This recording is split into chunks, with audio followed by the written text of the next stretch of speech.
Auzubillahi minasyaitonirrajim. Bismillahirrahmanirrahim. Assalamualaikum warahmatullahi wabarakatuh. Alhamdulillah, Tuan Jeffrey, Kak Suraya, uh, uh, Puan Zahra juga, Puan Zahra kita. Alhamdulillah, pada pagi hari Ahad ini kita bersama-sama dalam satu majlis ilmu. Okey, walaupun hanya bertiga. Allah mungkin ada yang kemudian masuk kerana ada urusan dan sebagainya. Kita faham hari Ahad ni hari bersama keluarga, hari hari santai-santai, tapi elok kiranya walaupun sesibuk mana kita luangkan untuk majlis-majlis ilmu, untuk mengingati majlis ilmu yang mengingati Allah Subhanahu Wa Taala. Walaupun tajuk kita macam nampak ringkas, mandi wajib atau mandi junub, daripada perkataan janabah, daripada perkataan janabah. Lepas ni kita akan ceritakanlah apa yang dimaksudkan junub dan janabah ni tadi. Jadi kerana Allah, sebagaimana kita maklum, ini adalah kelas bimbingan saudara baru yang dianjurkan oleh Hidayah Center Foundation. Okey, saya bagi siapa yang tengok rakaman ni nanti, saya adalah Bro Syah, atau nama diberi Syahriman bin Syukarmin, yang menjaga cawangan Miri, menjaga cawangan Miri, insya-Allah. Jadi alhamdulillah, pada hujung-hujung minggu bermula jam 10 pagi, melainkan dimaklumkan ada penangguhan selalunya start sebelah petang atau sebelah malam. Okey, pada hujung minggu juga. Okey, kita akan adakan setiap hujung minggu, insya-Allah sepanjang tahun. Jadi kerana Allah, alhamdulillah, segala puji bagi Tuhan. Kelas ini adalah percuma sebagaimana saya telah jelaskan tadi kepada Kak Suraya kita. Oh, alhamdulillah, Kak Farida, selamat pagi. Assalamualaikum. Hari tu sip bekerja. Okey. Jadi ni adalah orang-orang yang biasa, yang rajin, alhamdulillah, untuk menghadiri majlis-majlis ilmu kita, alhamdulillah. Jadi sebagaimana yang dimaklumkan tadi kepada Kak Suraya sebelum kita mulakan rakaman tadi, kelas ni walaupun percuma, tapi kita sebenarnya mengharapkan hamba-hamba Allah yang ada kemampuan lebih, kemampuan boleh, dan ingin mendapatkan redha Allah, nak dapat saham atau dapat share pahala, boleh buat potongan sekurang RM1 sehari, atau RM30 sebulan. Yang ni yang paling minimum bersama Hidayah Center melalui program ANSA Initiative atau inisiatif ANSA. ANSA ni adalah golongan yang duduk kat Madinah dulu, duduk kat Madinah, yang membantu orang Islam yang awal, nabi-nabi dan orang yang berhijrah daripada Mekah datang ke Madinah. Ni golongan Ansar. Jadi kita ni nak bantu mualaf-mualaf atau saudara baru kita. Ini yang kita ada ANSA Initiative yang mana kita wujudkan. Sebenarnya banyak lagi program program infak sedekah atau wakaf ni tadi, di bawah Hidayah Center. Contohnya wakaf yang ada untuk Sarawak ni, kita ada wakaf van. Mungkin ada setengah kita kat sini dah ada buat one off wakaf, kan nak dapat share bila mana ada majlis ilmu, ada orang, subhanallah. Hebatnya kalau kita dapat membimbing seorang saudara baru, bila mana, atau tak kira lah saudara baru atau yang lahir Islam ni, jadi bila mana kita bimbing mereka, mengajar mereka tentang Quran, apa yang Allah telah firmankan, apa yang wajib ke atas setiap Muslim, lepas tu dia mengamalkan, insya-Allah setiap inilah adalah amal jariah yang sambung menyambung. Walaupun kita sebenarnya hanya mengeluarkan duit, sebab itulah Allah sediakan satu syurga untuk orang yang dermawan. Subhanallah, jannatul ma'wa. Jadi kerana Allah, pada pagi ini kita akan belajar tentang mandi wajib tadi. Sebelum kita mulakan, kita sebagaimana mana majlis ilmu, kita mulakan dengan ummul kitab Al-Fatihah. Bismillahirrahmanirrahim. Alhamdulillahirabbil alamin. Arrahmanirrahim. Maliki yaumiddin. Iyyaka na'budu wa iyyaka nasta'in. Ihdinas siratal mustaqim. Siratal ladzina an'amta 'alaihim ghairil maghdubi 'alaihim waladdallin. Amin. Jadi kerana Allah, sebagaimana kita kongsikan dalam grup WhatsApp tadi, kita menggunakan Kak Zahra kita tadi ada tunjukkan, Puan Zahra kita ada tunjukkan ni buku Indahnya Hidup Bersyariat karya Ismail Kamus. Mana nama dia? Ismail Kamus. Arwah almarhum Datuk Ismail Kamus. Datuk Ismail Kamus kita, dia yang karang buku ni. Dia bukan karang lah, dia himpunkan, dia yang susun dengan kumpulan dia lah, tim dia yang dicetak oleh Telaga Biru, Telaga Biru, Ustaz, sorry, Telaga Biru, Ustaz Zahazan. Ustaz Zahazan ni Brosyah pernah pergi syarikat penerbitan ni dekat KL, subhanallah, hebat lah. Dia orang banyak buat terjemahan buku-buku yang dalam bahasa Arab, dalam bahasa Melayu, supaya kita-kita lah yang tak pandai bahasa Arab ni dapat ada panduan, siap dalil, setiap infografik apa semua kan. Jadi usaha yang baik lah, daripada ni tadi lah, daripada syarikat ni. Tapi yang buku Brosyah ni buku edisi pertama tahun 2009. Kalau ada versi baru tu, dia nipis sikit. Dia nipis sikit. Mungkin dia compactkan dan redesign semula kan. Dan mungkin buat pembetulan kalau ada yang silap dan salah. Nama pun kita manusia. Kalau buku macam ni, yang kita manusia buat memang ada kesilapan. Tapi hebatnya Al-Quran, Allah siap claim lagi. Elak kira tunjukkan satu ayat yang salah ke apa dalam Al-Quran ni tadi. Yang apa yang dicakapkan, subhanallah. Kita manusia tak akan dapat sehebat mana kita cuba cek 100 kali pun kita cek buku kan. Memang ujung-ujung sekarang ni kita tak tahu, tapi akan datang mungkin ada orang lain, dia akan tengok nampak kesalahan dan sebagainya. Tapi 1400 tahun ni Al-Quran.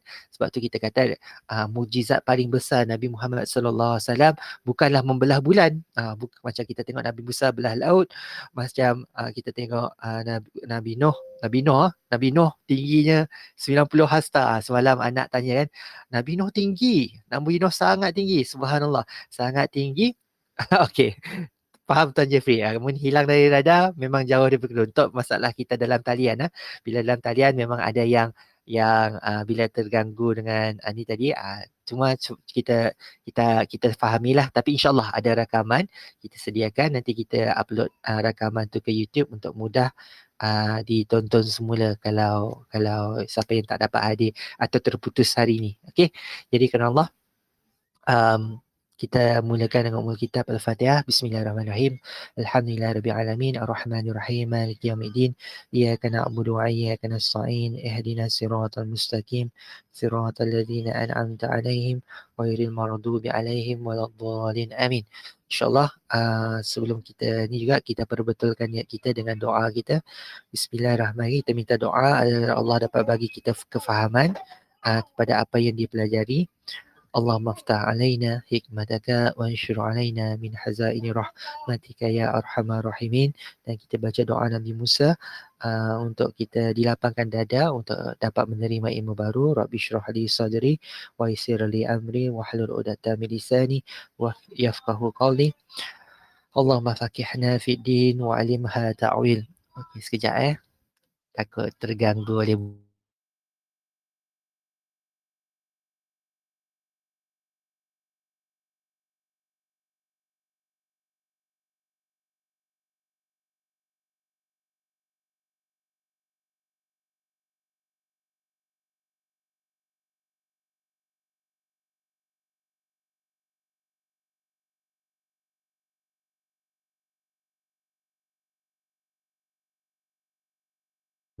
Okey, maaf atas selingan tadi ni bila cabaran kita buat kelas di rumah. Bila berkeluarga dan sebagainya, alhamdulillah. Tapi apapun segala puji bagi Allah.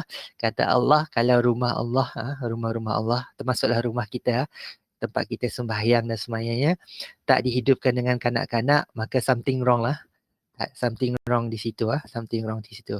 Sebab Nabi sangat sukakan kanak-kanak. Nabi kita, Nabi Muhammad sallallahu alaihi wasallam, sangat sukakan kanak-kanak, sampai cucu baginda pun tengah sembahyang dibiarkan duduk di belakangnya tengah sujud. Subhanallah.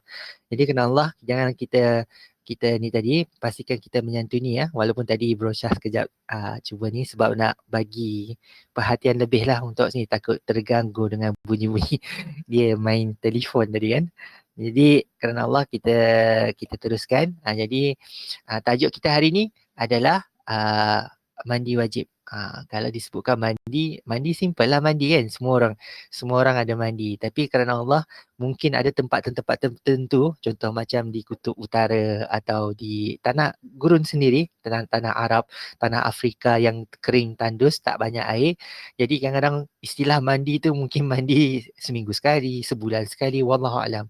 Jadi tapi di sini kita sebagai orang Islam, bila kita disebutkan sebagai orang Islam, bila kita dalam keadaan jannabah, dalam keadaan yang jauh yang tidak membolehkan kita untuk sembahyang, kita diwajibkan, diwajibkan, bukannya sunat, bukannya bukannya sunat, bukan sunat atau harus, tapi diwajibkan, diwajibkan untuk mandi bila mana kita uh, dalam keadaan hadas besar, tak cukup untuk kita ambil wuduk sahaja, kita bersihkan muka, tangan, kepala dan kaki, 4 anggota yang wajib kan untuk kita sembahyang.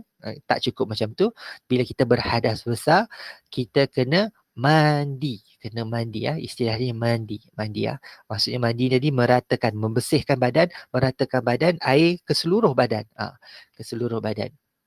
Okey, jadi insyaAllah kita teruskan kelas kita. Okey, macam mana nak ni ya? Ke saya share yang WhatsApp tadi ya.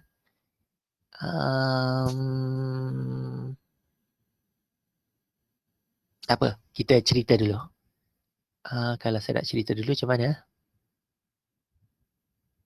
Okey, persoalan. Nanti kita cerita pasal isu-isu tentang mandi wajib ni. Isu-isu tentang mandi wajib ni yang contohnya waktu bulan puasa, lepas tu pakai sabun ke tak pakai sabun, yang benda-benda macam ni lah. Nanti kita akan ceritakan.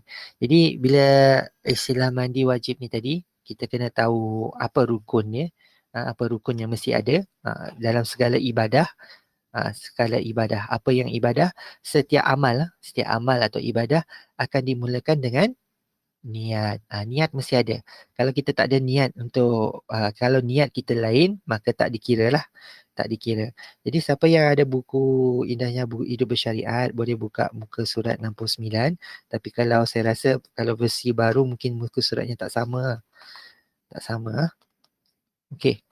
Jadi, apa yang mewajibkan kita, okey, mungkin Bro Syah kena share jugalah. Okay, share juga. Share screen. Mana WhatsApp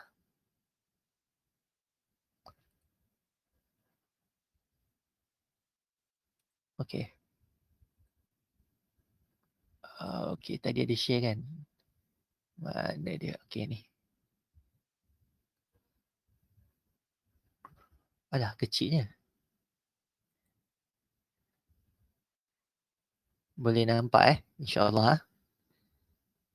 Ni paling besar. Atau minta maaf, patutnya download awal tadi. Okey, Bro Syah download. Salah. Okey, download.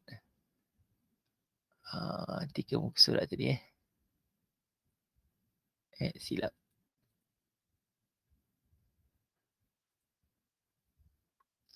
Download. Sebelah lagi download. Okey, kita buka yang pertama. Alright. Kita dapat buka besar-besar. Alright. Jadi, apa yang mewajibkan kita untuk mandi wajib? Ni yang pertama. Sekejap. Ni masih tunjukkan apa ni? Saya punya Google Chrome.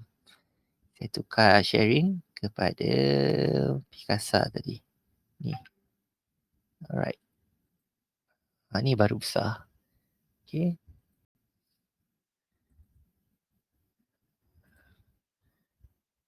Okay. Sekejap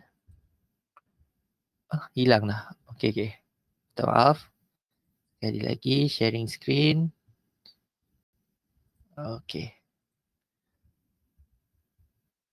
Bro Syah masih berlatih juga untuk benda-benda macam ni. Supaya ni share apa ni? Salah share lagi. Ni WhatsApp image. Alright. Ini yang betul. Ni baru nampak besar.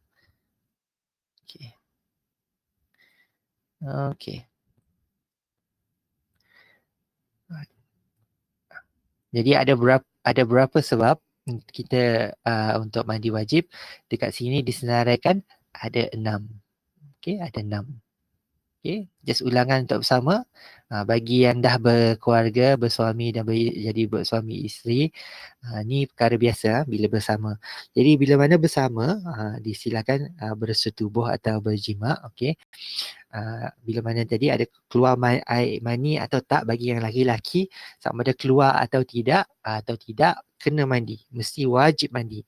Jadi apa disebutkan Nabi dalam sebuah hadis, okey, riwayat Ahmad, disebutkan apabila bertemu dua khitan, khitan ni kulit lah, dua kulit, maka sesungguhnya wajib mandi, wajib untuk mandi.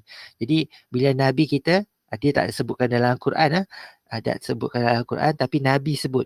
Bila Nabi sebut wajib, kita kena tunaikan kewajipan kita untuk mandi ni tadi. Selamat datang Tuan Robert. Alhamdulillah. Okey, kalau terlepas yang bahagian awal tadi boleh tengok balik rakaman, tapi tak ada apa-apa jugalah, kita baru nak mulakan.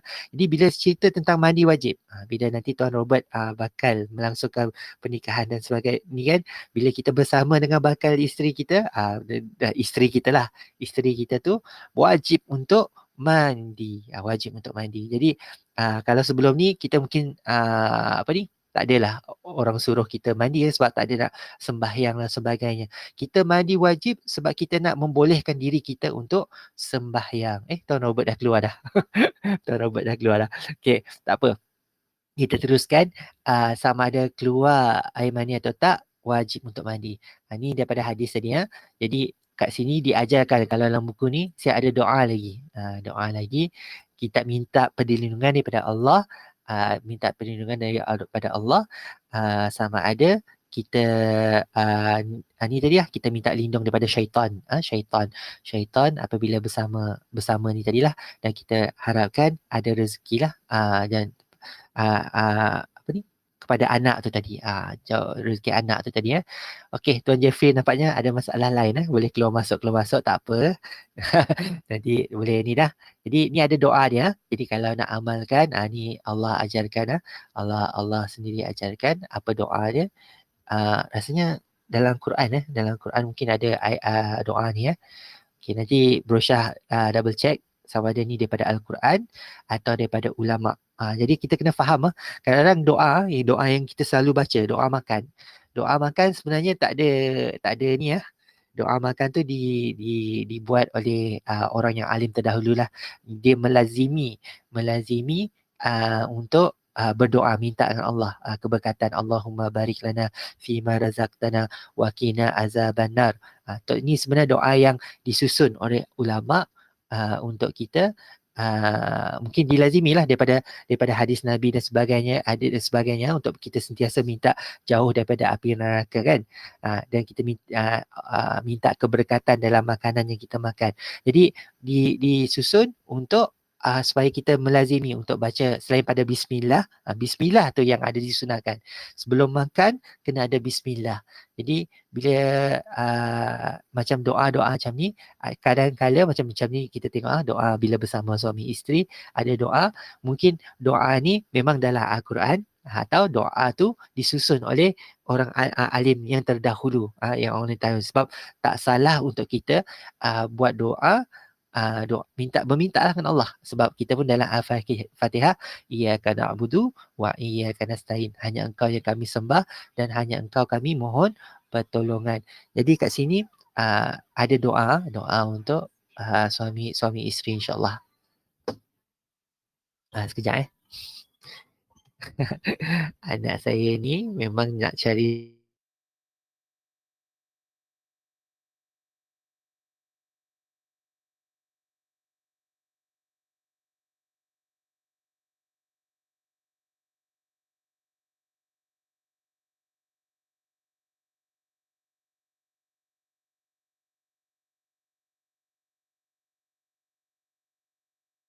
Okey, maaf sekali lagi atas gangguan.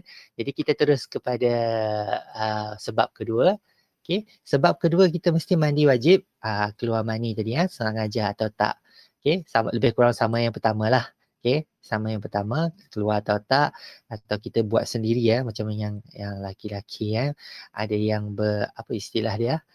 Uh, ada istilah dia kalau laki tu dia keluarkan sendiri untuk ni tadilah supaya tak wallahu alam tapi ada khilaf kat situ, ada yang kat onani, sorry, istilah dia onani bila orang beronani minta maaf minta maaf kalau sebutkan benda ni, atau Englishnya masturbate kalau macam masturbate dan sebagainya.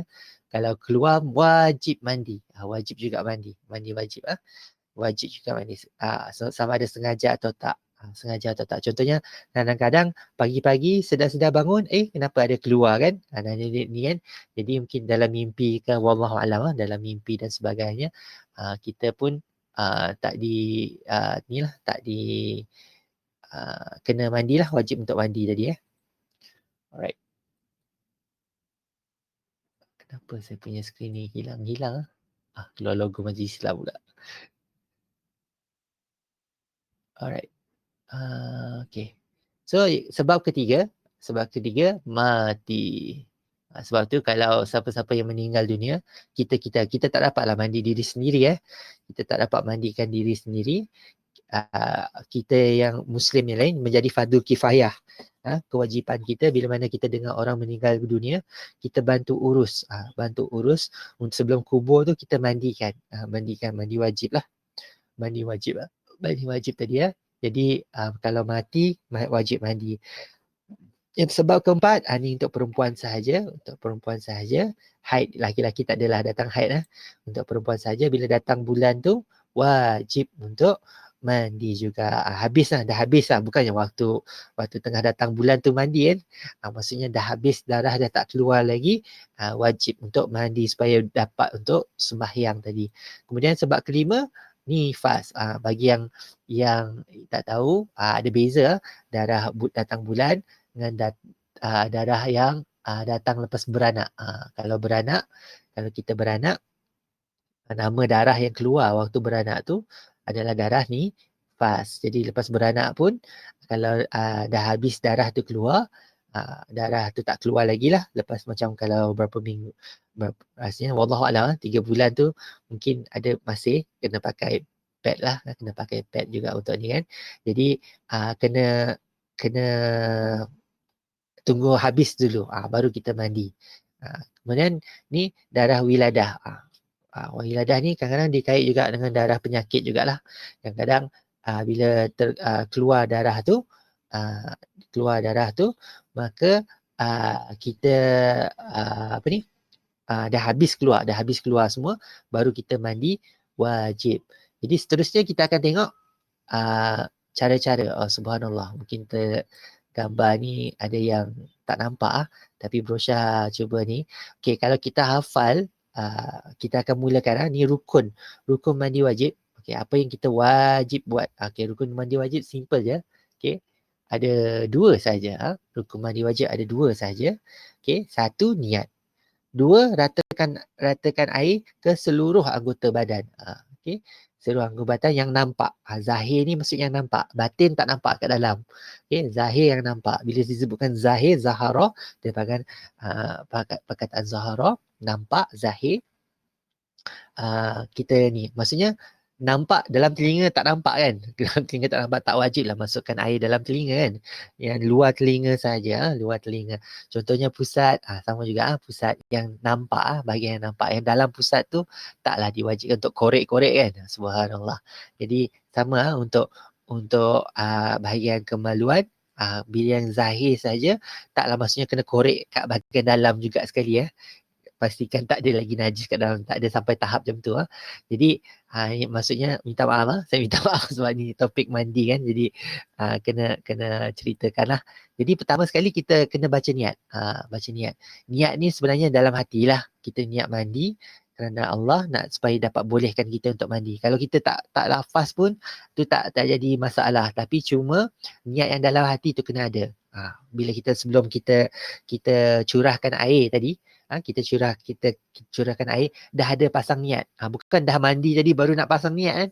Jadi mandi yang sebelum tu tak dikira lah sebagai mandi wajib. Tapi kita kena bila kita dah start niat untuk mandi wajib, contohnya aku lupa nak niat ala-ala tengah mandi baru ingat tadi ada bersama dan sebagainya, atau ada sebab-sebab yang menyebabkan kita tadi mesti mandi wajib. Baru tengah mandi tu pasang niat tu dulu dan baru start baru tu kita ratakan air ke seluruh anggota badan. Jadi kalau sebelum tu tadi dah basah rambut baru sambung bila tu baru pasang niat baru nak sambung cuci badan sebab rambut dah semua dah cuci kan, tak kira.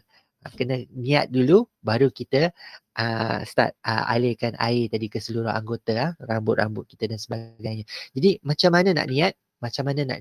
Niat dalam hati saja. Niat kerana Allah nak sembahyang dan sebagainya. Tapi kalau kita biasa baca doa wuduk kan, nawaitu rafa'al hadasil asrari lillahi ta'ala. Perkataan asrari tu kita tukar jadi akbari. Asrari kecil, hadas kecil, tukar jadi hadis besar. Hadasil akbari, hadas besar kerana Allah Ta'ala. Sahaja aku rafa'al masuk rafa' maksudnya angkat. Kita angkat hadas kecil atau angkat hadas besar supaya hilang. Angkat peristiwa tu supaya hilang. Jadi ni dalam bahasa Arab jadi bahasa Arab kenapa dia bukan saja aku mensucikan najis atau hadas kan, ni hadas ni maksudnya peristiwa. Kita nak mengangkat peristiwa tu supaya dia tak ada lagi dengan kita lah. Okey. Jadi dengan mandi tadi. Jadi kalau kat sini kalau dalam bahasa Melayu aku berniat mengangkat hadas besar kerana Allah Ta'ala. Simple macam tu. Supaya kita tak salah. Kita biasakan diri kita melafazkan doa, niat sembahyang, niat puasa, niat mandi wajib ni tadi. Kita tak tersalah daripada mandi wajib. Contohnya mandi sunat dan mandi wajib. Kita terconfuse. Contohnya tadi kan. Ngam-ngam pagi raya, ni mandi wajib ke ni mandi sunat hari raya. Jadi wallahu alam. Tapi sunat boleh disekalikan dengan wajib. Tapi wajib tak boleh disekalikan dengan sunat. Ni terbaliklah. Terbalik insyaAllah. Okay. Okay. Salah tekan. Yang kat atas betulnya. Okay. Screen. Screen Telegram dengan screen ni tadi. Okay. Jadi bila disebutkan meratakan air ke seluruh badan, anggota, ni semua rambut-rambut kita, bulu-bulu badan kita kan. Bulu badan kita, terutama bahagian kemaluan tu tadi. Bahagian kemaluan depan dan kemaluan belakang. Dua-dua kena bersihkan. Ni ada explanation khusus untuk yang perempuan, bila mana kita buang air kecil kan, yang bahagian luar kena bersihkan. Bahagian luar yang mana kulit-kulit yang celah-celah kat luar tu kena bersihkan. Jadi memang Nabi kita dia akan gunakan tangan kiri tangan kiri dia akan ambil air, tadah dengan air tangan, curahkan tangan kiri dan bersih bahagian kemaluan dahulu. Kemaluan dahulu. Jadi samalah untuk perempuan, bahagian kemaluan dahulu, depan kubul dan dubur. Kalau istilah dalam bahasa Arab, kubul kemaluan depan disebut kubul, dubur bahagian belakang. Dubur dah dimelayukan. Dubur, bahagian dubur belakang, kubul dan dubur. Jadi kena bersihkan. Yang mana nampak nampak tak payah masuk ke dalam. Tak payah masuk ke dalam. Jadi tapi apa pun disunatkan juga untuk mewangikan tu tadi baru kita guna sabun yang khusus lah, jangan guna sabun sembarangan. Kita ada sabun pencuci wanita yang mana boleh digunakan untuk membersihkan ni tadi. Jadi depan dan belakang. Okay. Jadi nanti kita tengok step-step dia. Ni maksudnya rukun ni mesti ada. Kena ada niat, kena ratakan air seluruh badan. Tak sah kalau kita tak ratakan air seluruh badan. Dan bagi khususnya mu'alaf atau saudara baru, yang siapa-siapalah yang kita jumpa nanti kan, kalau dia tak tahu lagi step-step dia kan, yang penting mandi. Mandi tadi ratakan air seluruh badan. Yang semua bahagian badan semua ratakan. Bersihkan bahagian kemaluan dan ratakan air seluruh badan. Itu saja yang wajib atas kita. Okey. Jadi sebaik-baik cara untuk mandi wajib, okey, adalah cara kita ikut cara Nabi lah. Okey. Jadi sebagaimana yang kita cerita semalam, Rasul tadi pertanyaan saudara Zani kita. Zani semalam Zani semalam, Kak Zani kita ada tanya tentang apa hadis. Jadi bila sebutkan hadis, ni ada contoh-contoh macam mana Nabi mandi wajib. Jadi kita tengok macam mana daripada Al-Bukhari dan Muslim. Ni Aisyah adalah isteri baginda sendiri isteri baginda sendiri yang yang maklumkanlah macam mana Nabi mandi wajib. Okey. Jadi apabila Nabi sallallahu alaihi wasallam mandi daripada janabah atau istilahnya mandi junub lah. Janabah ada peristiwa yang ni dimulakan dengan basuh kedua tangan. Okey, jadi kita kena bersihkan tangan kita dululah. Ni basuhkan kedua tangan. Disunatkan kita bila kita ikut ni disunatkan basuh kedua tangan dahulu. Okey, sebelum kita nak bersihkan. Kemudian kita akan ambil air tadi, curahkan ke tangan kiri, terus basuh. Dan kalau kata Ustaz apa ni? Yang selalu lawak tu. Astaghfirullahaladzim. Boleh guna kain lah, boleh guna kain juga untuk membersihkan. Jadi kain tu pun kena bersih lah untuk lebih bersih kan. Jadi sama ada guna tangan, ni tadi guna tangan saja. Tapi kita boleh guna kain juga untuk membasuh tadi Jadi basuh bahagian tu dulu. Ni terus dicatatkan sendiri menurut hadis sisi Al-Bukhari, salah satu orang yang meriwayatkan hadis, banyak hadis. Okey, dalam kita sebagai sunnah wal jamaah banyak gunakan Sahih Muslim dan Sahih Bukhari. Okey.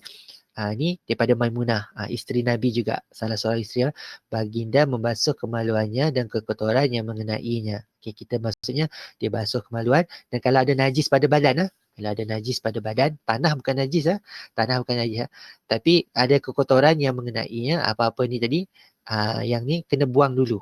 Kena buangkan dulu buang dulu semua kotoran yang ada. Kemudian baginda berwuduk. Dia akan ambil wuduk. Maksudnya tadi sebelum dia ratakan air ke seluruh badan, dia ambil wuduk dulu. Muka, tangan, kepala, kaki Tapi kaki tadi boleh ditangguh ke hujung. Dibolehkan Tapi kalau nak cuci kaki pun tak ada masalah. Berkena hujan Subhanallah. Okey, jadi malaikat Mikael diperintahkan untuk menurunkan hujan kat Berkenu. Kat Vista Perdana mendung. Okey, belum lagi hujan.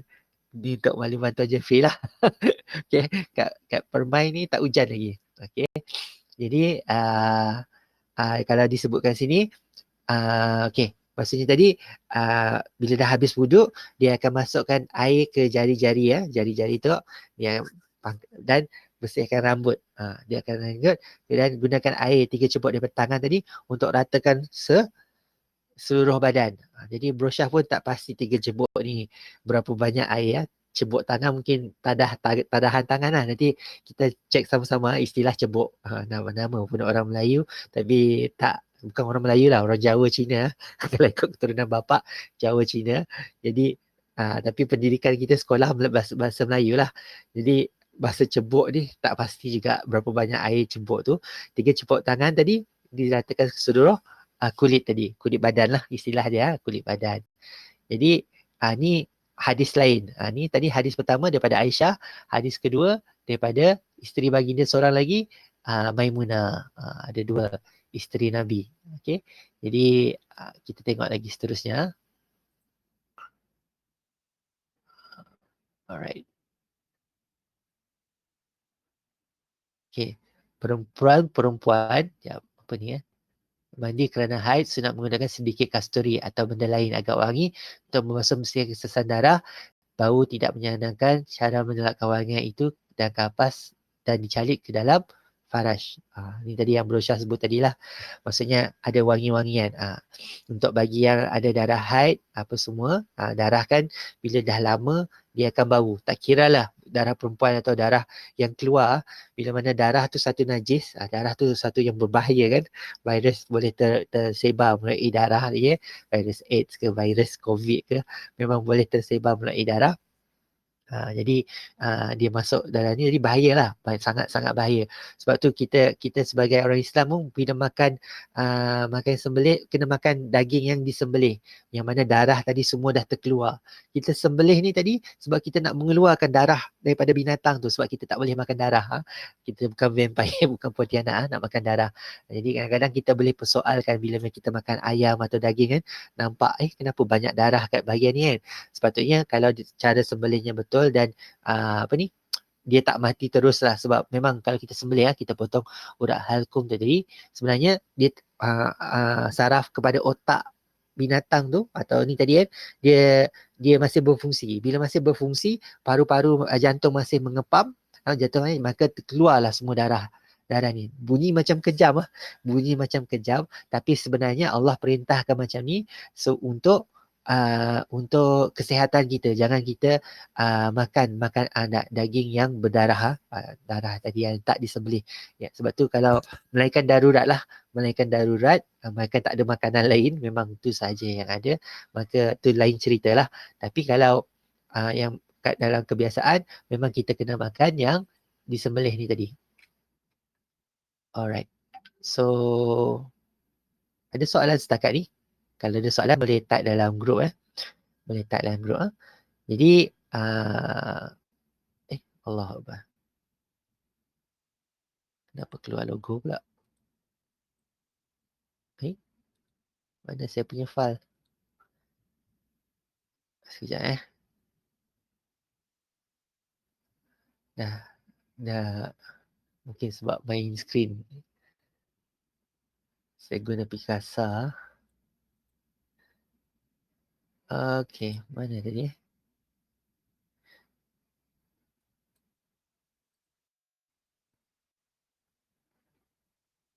Minta maaf. Okey, minta maaf sekali lagi. Asyik terkeluar. Okey, baru masuk lagi. Okey.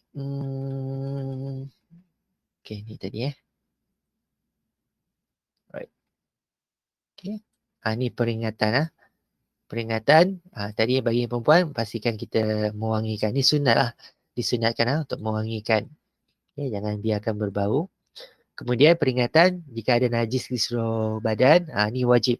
Yang Brosyah cerita tadi lah, wajib kita bersihkan dulu kalau terkena kalau terkena anjing dan sebagainya, kena samak dulu lah. Kena samak dulu dan sebagainya. Kalau najis yang biasa, tai cicak ke kan, dan sebagainya kan, atau darah tadi, darah pun najis kan, kena bersihkan dulu darah atau najis tu dulu kena bersihkan dahulu, baru kita start mandi. Okay. Jadi mandi junub boleh dirangkum oleh dengan mandi sunat sekali. Contohnya pagi tu tadi, pagi hari raya kan, pagi hari raya kita disunatkan untuk mandi. Jadi boleh niat sekali lah, saya saja aku mandi wajib dan mandi sunat hari raya kerana Allah Ta'ala. Jadi benda ni boleh disekalikan. Jangan kita tak pasang niat lah. Kalau kita tak pasang niat, ni mandi pagi ni untuk pagi raya atau nak mandi 2 kali kan, tu jadi pembaziran pula. Allah benci dengan pembaziran. Sifat membazir itu sifat yang telah dibisikkan oleh syaitan. Bukan sifat syaitan dia telah dibisikkan oleh syaitan. Syaitan ni sangat rajin, syaitan ni sangat alim. Dia tak akan buat benda yang sia-sia. Dia akan bisik benda supaya kita tadi memang sama-sama jatuh, sebab Allah telah takdirkan kita cerita pasal takdir semalam, telah takdirkan apabila iblis tak nak tunduk kepada manusia sebagai khalifah di bumi, rasa sombong tu tadi, maka telah ni tadi iblis telah berjanji dan minta izin daripada Allah. Allah telah benarkan. Ni hak Allah lah, hak Allah yang maha berkuasa, telah benarkan peperangan antara manusia dan iblis syaitan ni tadi. Peperangan, kita berperang dengan iblis, sebab iblis ni lah musuh nyata kita, musuh sebenar kita, yang sentiasa nak cuba bisik kita supaya membazir dan sebagainya. Dalam amalan kita tadi, kita ingatkan ni tadi, tapi sebenarnya kita terberdaya. Disebutkan ni boleh disekalikan mandi junub dan mandi sunat. Tapi tak semestinya lah. Contohnya subuh tadi kan, kita dah mandi dah malam semalam, contohnya ada berhadas besar dah, dan disebutkan sebenarnya ni soalan mungkin kebetulan Brosyah teringat ni kan, boleh tak boleh kita tidur dalam keadaan junub atau ni dalam keadaan hadas besar? Soalan, boleh atau tidak boleh? Sekejap. Kita tanya dalam grup. Kebetulan teringat. Kita buat ni soalan dalam grup. Boleh atau tidak kita tidur dalam keadaan junub? Hadas besar. Okay. Ya. Tidak. Tak pasti. Okay. Okay. Kita ada ya, tidak atau tak pasti ya.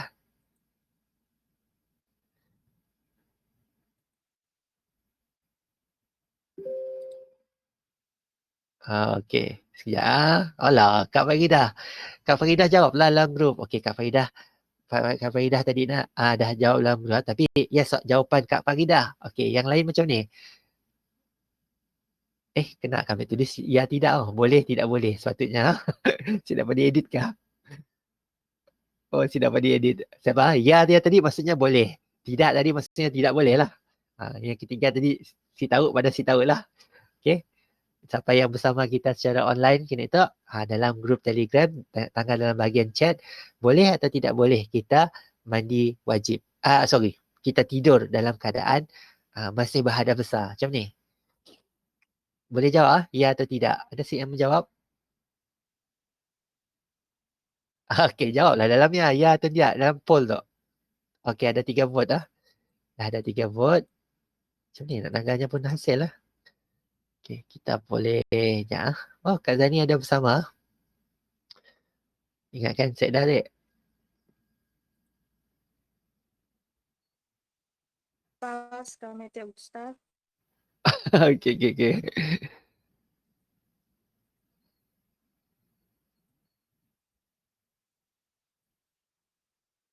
Okey. 4 vote dah.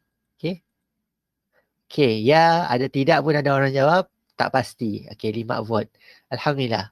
2 orang madah ya, 2 orang madah tidak, seorang madah tak pasti. Okey, tahniah.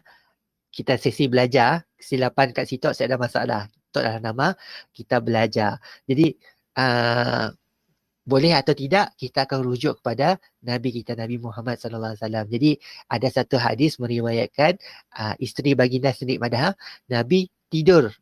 Maksudnya tadi lepas sebelum subuh tadi Nabi akan mandi. Maksudnya bukannya mandi terus. Nabi terus tidurlah tadi tidur dulu dan baru mandi sebelum subuh. Okey. Jadi kelak ada persoalannya kalau kita mandi wajib selepas subuh macam ni. Boleh ke sip boleh? Jadi subuh tu satu kewajipan ke atas kita. Nabi pastinya bila disyariatkan apa dia? 5 semayang 5 waktu, semayang 5 waktu selepas peristiwa Isra' Mi'raj. Okey, selepas Isra' Mi'raj, peristiwa yang kita mula-mula kita sebagai umat Nabi Muhammad diperintahkan untuk semayang 5 waktu lepas peristiwa ya. Pastinya Nabi akan tinggallah perintah sembahyang tadi kan. Jadi untuk sembahyang mestilah mandi wajib dulu kan. Jadi untuk tadi jawapan untuk soalan boleh atau tidak boleh kita tidur dalam keadaan berhadas besar, betul pada Kak Faridah, betul pada Zani, boleh. Okey, Kak Fika, jawapannya boleh. Jawapannya boleh. Boleh tidur dulu dalam keadaan berhadas besar. Maksudnya jadi contohnya kita masih period kan. Belum lagi kalau ikutkan malam tadi dah habis. Dah habis dah hadas period kita. Tapi kita tidur tadi belum lagi mandi wajib. Saya ada masalah, tidur dulu. Tapi pagi sebelum kita sembahyang subuh mesti kita mandi dulu supaya kita dapat sembahyang subuh. Jawapannya boleh sebab Nabi kita pun ada pola. Nabi kita pun ada pola. Okey, jadi jangan kita suka hati mengharamkan madah asyik boleh tidur dalam keadaan junub. Jadi andai kata Allah takdirkan Allah cabut nyawa kita. Allah cabut nyawa kita dalam tidur. Kita minta lah. Tapi kalau itulah takdir kita. Sebab itulah kita sebelum tidur, kita kena minta ampun kepada Allah. Kita kena maafkan semua orang. Baru kita akan tenang pergi dalam keadaan tenang. Hidup tu jangan banyak kerisauan lah. Jangan banyak kerisauan. Jangan banyak berdendam dengan orang lain. Walaupun orang tadi jahat dengan kita. Okay. Jadi, okay. Kamera kami freeze kah? Okay. Macam kamera kami tu macam freeze je. Sekejap kami check. Sini tu. Siap. Okay, kamera kami okay. Kami freeze tadi. Alright, jadi jawapannya ada 6 vote. Okay, tu bertambah dah. Untuk vote yang tidak terpakai lah sebab jawapan dah diberikan dulu. Okay, undi yang tidak terpakai sebab kita dah bagi jawapan baru ada mengundi kan. Tadi 6 orang, sekarang untuk 7 orang tadi. Okay, jadi jawapannya ya, boleh ya, maksudnya boleh. Untuk kita kena fahamilah. Ya, penting kita hadir-hadir majlis ilmu macam tu. Sebelum tu mungkin kita rasa guna akal kita, bolehkah tidur dalam keadaan hadap besar? Jadi benda-benda macam tu kita kena rujuk balik kepada tu hadir majlis ilmu macam tu, dan kadang-kadang kita buka cari pandangan fatwa daripada dan sebagainya. Okey. Jadi kena tahu bahawa boleh tadi. Kak Fikah kita ikut kah? Tadi pada Kak Fikah tadi siapa nak ikut lah. Okey, Kak Fikah jawab, mungkin nak jawab dalam grup aja, tapi dia ikut sesi live kita tu. Okey, mungkin apapun kita kena fahami, jangan kita Islam tu kita bukan menggunakan akal lah. Kita bukan menggunakan akal untuk buat satu hukum. Kita akan balik kepada Nabi kita. Tapi pastinya setiap yang yang tadi ada kewajarannya, ada sebabnya, ya kan? Kalau bayangkan kita diwajibkan mandi sebelum tidur kan, dah sejuk tengah malam, tengah pagi buta. Jadi antara hikmahnya tadi diperbolehkan menangguh tadi sampai sebelum subuh. Ya tadilah. Cuma persoalannya kadang-kadang kita terlepas tidur tadi sampai lepas subuh macam ni.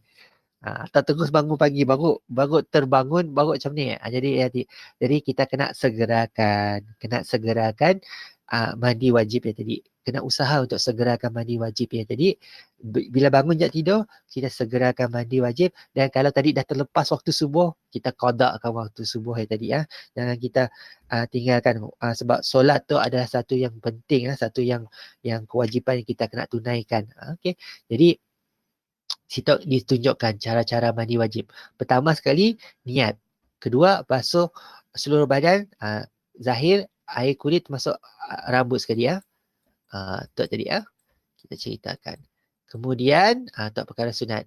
Kita sebutkan tadi macam cuci tangan tadi, gunakan tangan kiri, kita dahulukan sebelah kanan, kita berwuduk, kita selati rambut tadi sebagaimana hadis tadi kan. Kemudian ada bilang kanan dulu sebelum kiri. Kemudian kita gosok tubuh badan, kita gosokkan, buang daki dan sebagainya kan. Buang daki dan sebagainya. Dia semua sunat. Tapi yang wajib ke atas tadi adalah meratakan air ke seluruh badan. Macam kita ambil wuduk, bukannya kita membasuh tangan tadi, tapi kita sekadar meratakan. Yang wajib. Yang wajib. Kemudian kita basuh 3 kali. Macam wuduk juga, untuk dapat kesempurnaan kita ulang 3 kali ya. Kita siram air tadi pun 3 kali, kita gosok tadi pun 3 kali, kanan ke kiri ya. Jadi kalau Bro Syah nak tunjukkan, mungkin sebelum kita mulakan tadi, kita akan bersihkan badan dulu daripada segala kotoran. Okay, kita nak mandi kan, masuk tadi bersihkan kotoran. Kita cuci tangan dulu. Ambil air kat tangan kanan, curah tangan kiri, terus cuci bahagian kemaluan. Cuci bahagian kemaluan depan dan belakang. Kemudian kita dahulukan dengan ambil wuduk. Muka, tangan, kepala. Kalau nak ambil yang sunat pun boleh ya. Cuci mulut, ada suaranya. Untuk ambil sempurna lah 7 anggota kan. 7 anggota tadi, mulut, hidung, muka, tangan, kepala, telinga, kaki. Jadi tu kalau sempurna ambil wuduk. Tapi kaki tadi boleh dikemudiankan. Jadi contohnya sebab kita akan alirkan air seluruh badan lepas tu kan. Kepala, alirkan sebelah kanan, kepala 3 kali, kanan sebelah kali, kiri 3 kali kan. Pada depan dan belakang, pastikan sampai semua air ke seluruh badan. Kemudian baru kita cuci kaki kita tadi. Jadi sempurnalah mandi wajib kita lah. Okay. Jadi selain pada mandi wajib, dalam buku tu dikongsikan. Okay. Ada sebab-sebab lain kita boleh mandi. Sebab pertama, untuk sembahyang Jumaat bagi yang laki-laki. Kita walaupun dah mandi sebelah pagi, tapi kita siap dah niatkan untuk just sekadar untuk turun kerja dan sebagainya, maka yang lain lah Tapi kalau kita mandi lagi sekali untuk solat Jumaat, ia disunatkan, ada pahala sunat. Kemudian mandi hari raya Aidilfitri dan Aidiladha. Kemudian mandi selepas memandikan mayat. Contoh kita tolong mandikan, mandi wajib kan, mandi wajib, kita pun mandi juga. Tolong urus kubur dan sebagainya. Kita atur sunat, boleh niat sunat mandi sebab lepas menguruskan jenazah. Pasal mandi juga selepas sembuh daripada penyakit gila. Kalau tu orang kita Melayu tu kadang-kadang mandi air bunga dan sebagainya kan. Jadi nak benda-benda macam tu lah. Mandi niat mandi mandi tadi selepas sembuh. Ya, mandi selepas berbekam. Kalau kan keluar darah kalau lepas berbekam tu macam kaping berbekam, disunatkan untuk mandi juga selepas berbekam.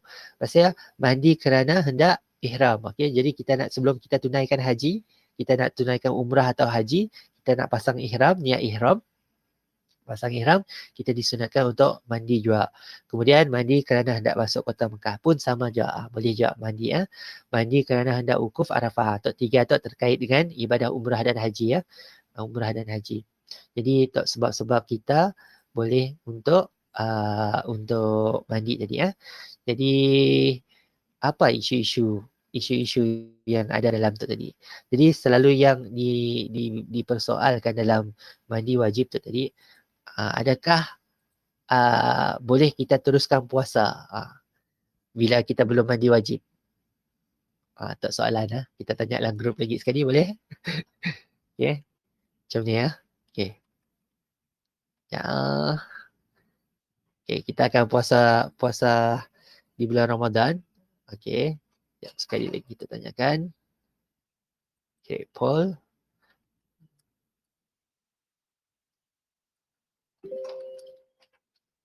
Okey, ada orang dah jawab, bagi jawapannya dalam grup. Kami poll lagi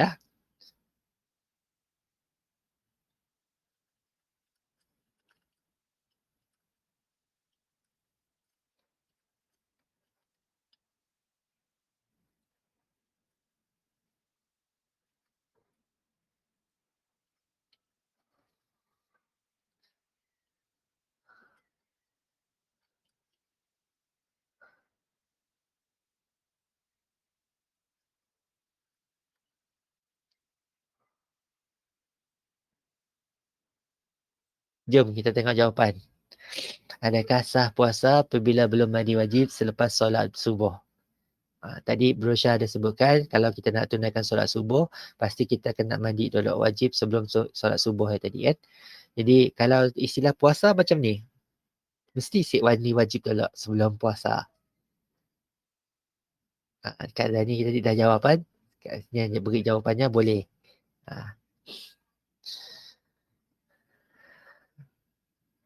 Kalau tak boleh, jawapan yang kedua tadi, batal puasanya.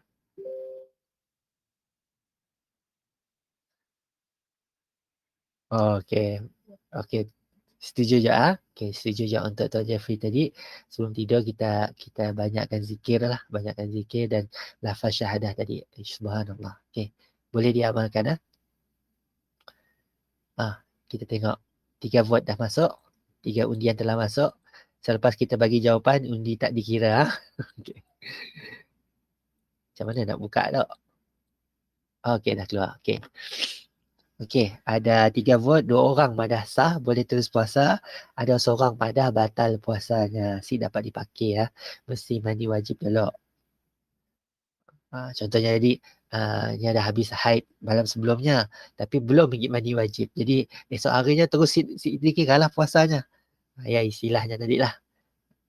Atau ada bersama dalam suami isteri ada bersama malam ni tadi belum lagi mandi wajib dan lepas subuh kita sahur kan. Mula puasa tu lepas subuh, mula aja azan subuh sampai azan maghrib. Kita mula puasa kan. Jadi kita nak lagi. Masih sama 60-40 Okey. Ada 2 orang madah batal puasa, ada 3 orang madah sah berpuasa. Jadi jawapan sebenar apa? Apa jawapan sebenar? Jawapan sebenarnya sah, boleh terus puasa. Okey. Okey. Niat puasa kita dah awal Niat puasa kita dah awal dan sebenarnya puasa kita boleh diteruskan sebab saya ada istilah bila batal puasa, apa perkara-perkara yang membatalkan puasa, belum mandi wajib. Ya, jadi membatalkan puasa yang membatalkan puasa tu kalau makanan masuk dalam mulut, minum air daripada makanan masuk dalam mulut, bila mana kita tadi gila atau hilang ingatan, nak benda-benda macam tu lah yang membatalkan puasa.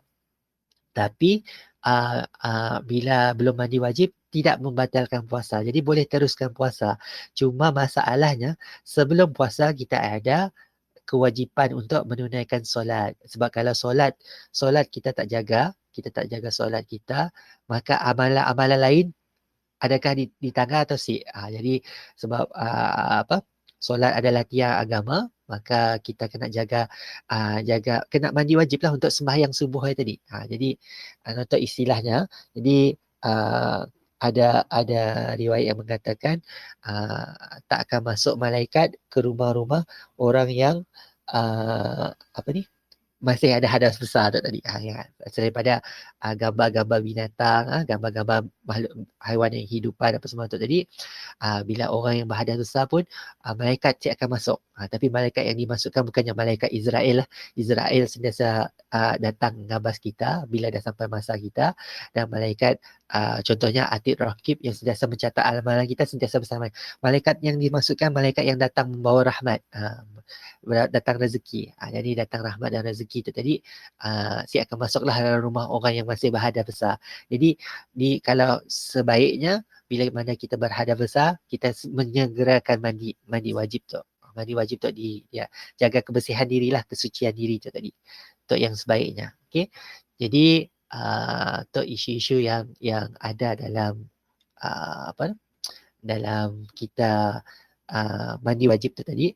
Jadi kalau ada persoalan, bolehlah diutarakan. Ada kemusykilan, kalau si tahu, kalau kita cuba tanya-tanya dengan yang lebih arif, yang lebih memahami isu-isu tu. Tuan Jeffrey lah selalunya tanya soalan-soalan susah kan kami tu. Okay. Jadi kalau ada soalan boleh utarakan. Kalau mungkin kemusykilan, boleh tak boleh kita tanya mufti-mufti kita, tengok fatwa yang ada. Kalau tak ada disebutkan dalam Al-Quran, atau tak ada dicontohkan dalam hadis-hadis Nabi. Jadi kadang-kadang yang ahli ulama ni pandai untuk tengok daripada hadis-hadis yang ada, untuk mengeluarkan hukum sama ada harus, makruh atau haram tadi, untuk melakukan perbuatan-perbuatan tertentu, insya-Allah. Jadi setakat itu sahaja perkongsian minggu ni. Kalau tak ada soalan daripada yang hadir bersama, nampak gaya kita boleh habis awal kelas kita. Jadi kalau ada soalan-soalan luar topik nak ditanyakan, boleh boleh. Tadi macam disebutkan Kak Faridah tadi, niat puasa kita kita pasang memang awal bulan, awal bulan sebelum Ramadan ni kita niat sepanjang bulan Ramadan, supaya kita tak tertinggal niat puasa Ramadan kita. Itu tak ada masalah. Itu pasal niat lah. Tapi istilahnya tadi sah tak sah puasa kita bila kita tadi masih hadas besar. Jadi dalam hadas besar memang puasa tak ada istilah batal tak batal puasa lah kalau kita dalam hadas besar. Persoalannya kita jaga tak sembahyang kita. Itu yang soalan yang kita patut tanyalah. Kita patut tanya tadi, insya-Allah. Jadi setakat itu sahaja perkongsian kita minggu ni. Kalau tak ada soalan atau belum ada soalan, boleh tanya dalam grup kemudian. Jadi untuk yang terus bersama, yang terus sampai ke hujung, tahniah untuk semua yang hadir. InsyaAllah kita akan buat graduasi untuk siapa-siapa yang hadir bersama ni. Brosya ada catatkan siapa-siapa yang hadir kan. Kita akan buat majlis graduasi untuk mengesahkan betul lah dah menjalani model Hidayah Center daripada awal sampai ke hujung, untuk kita raikan nantilah. Ada hadiah insya-Allah kita sediakan. Okey. Jadi bukan Allah saja yang memberi pahala untuk orang ini, tapi insya-Allah mana yang kita mampu untuk lakukan, kita akan sediakan hadiah untuk mereka-mereka yang hadir insya-Allah. Dan Rosyah pun akan utamakan siapa-siapa yang bila mana kita ada sedekah untuk mualaf atau saudara baru, siapa-siapa yang hadir sentiasa hadir majlis ini tu, pastinya kita patut dahulukan dulu. Kita dahulukan orang-orang yang sentiasa bersama kita sebagai ganjaran, sebagai motivasi untuk terus belajar dan belajar ni tadi, insyaAllah. Jadi mungkin dengan makluman macam ni, kita harapkan nanti kita maklum juga kepada geng-geng kita lain, sebab Bro Syah tengah merancang sekarang ni di Masjid An-Nur Pujut Tanjung Batu. Kalau pengurusi masjidnya bersetuju, kita akan adakan bantuan kebajikan, ada bantuan ihsan sempena pilihan raya. Sempena pilihan raya yang bakal menjelang. Okay, kita ada Bro Syah telah didatangkan, ada orang nak bagi bantuan. Jadi nanti kita akan kenal pasti dan kita akan beritahu kita utamakan mereka-mereka yang datang majlis-majlis ilmu kita. Jadi insyaAllah, jadi kita harapkan akan datang lebih ramai yang mendapat manfaat daripada pengungsian kita lakukan setiap hujung minggu macam ni lah. Jadi akan datang, kita pun dapat juga panggil-panggil ustaz-ustaz yang lebih berilmu dan berpengalaman untuk kongsi dengan kita dalam kelas-kelas kita, insyaAllah. Dan kita macam Tuan Jeffrey sebutkan, kita nak adakan juga kelas bersemuka ni tadi bagi siapa-siapa yang tak dapat online. Kita akan cuba hidupkan dekat masjid atau dekat pejabat kita dekat Pasar Malam Sebekas tadi, insyaAllah. Jadi setakat itu sahaja perkongsian. Okay. Wabillahi taufiq wa hidayah. Wassalamualaikum warahmatullahi wabarakatuh. Alhamdulillah. Okay, saya minta diri dulu. Okay. Assalamualaikum semua.